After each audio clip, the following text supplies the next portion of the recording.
Hi, I am Julie Maida, founder of Julie Maida Creative, and I'm going to answer a question that I got recently about how to get started in art licensing. So let's get to it. Firstly, let me just define what art licensing is. It's basically when an artist or designer works with a company, a manufacturer, or um, some kind of brand, and they are essentially using your design or your art on their product to sell it in a retail space. But instead of you doing any of the manufacturing or worrying about wholesale or marketing, all you do is hand off your art and then you get a royalty check on um, typically like a quarterly basis. You still typically will keep the copyrights to your work and you can use it in multiple areas. So, for example, my wall art contracts are exclusive for wall art in North America, but I could use the exact same artwork that's being used for retail stores on like a puzzle or a greeting card or in another category or even in another country. So they can work a lot of different ways, but the best contracts typically have a shorter duration and have a lot of freedom in terms of being able to use the art in other areas. So the one that I um, have right now in retail stores. So I have stuff in Walmart, Overstock, Wayfair, Kate and Laurel, Amazon, maybe a couple of other places. But my licensing partner for that collection is Kate and Laurel. They're awesome to work with, and then they sub-license with all of these other companies. That's how I got my art into retail stores.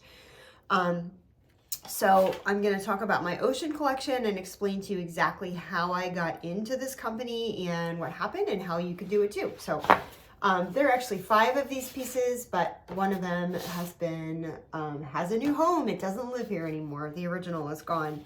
But I took all of these and I digitized them in my scanner. I have a V6700 Epson Perfection scanner. I scan them in at usually 900 to 1200 DPI, and then I reduce it and I enlarge it when I scan it in. But that allows the quality to be good so that the manufacturer can blow it up big on a canvas. So these are only 9x12s, but the ones that are in stores are like 2 feet long.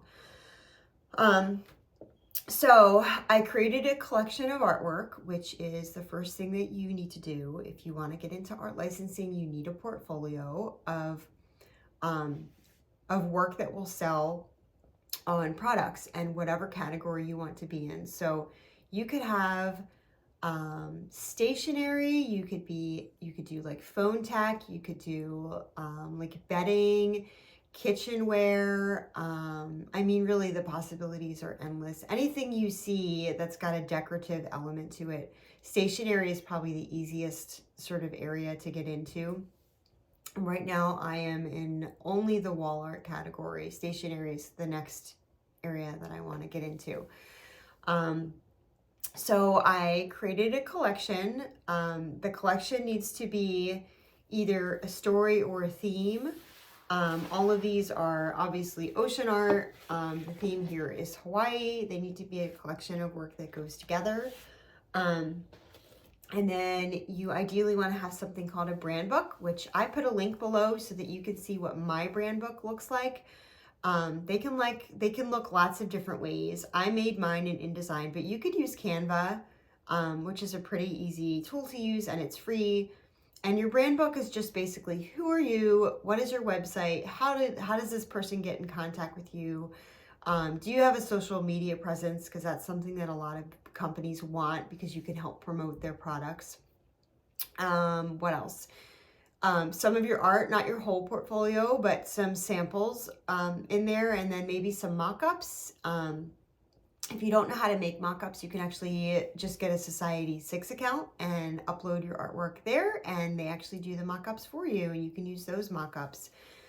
So that's an idea. But a brand book is basically just like a little pitch book, because the way to get into art licensing is to have art, have a book about yourself, and then pitch yourself. So that's really what it comes down to. So this is what I did. I created a portfolio and a brand book, and then I found companies that I knew were already producing art that was similar to what I was making. So you want to find companies that are in alignment with the kind of art that you want to make. So if you make really whimsical art, finding a company that produces really serious art or traditional art that isn't maybe digital is probably not the best find for you company wise. You want to find somebody that's in alignment with what you're doing, and it will be a natural fit. And then you essentially just email companies. This is exactly what I did. I pitched myself to them, and I said, this is who I am. This is what I like about your company. This is what I'm looking to do. Here's a sample collection of my art, and here's my brand book.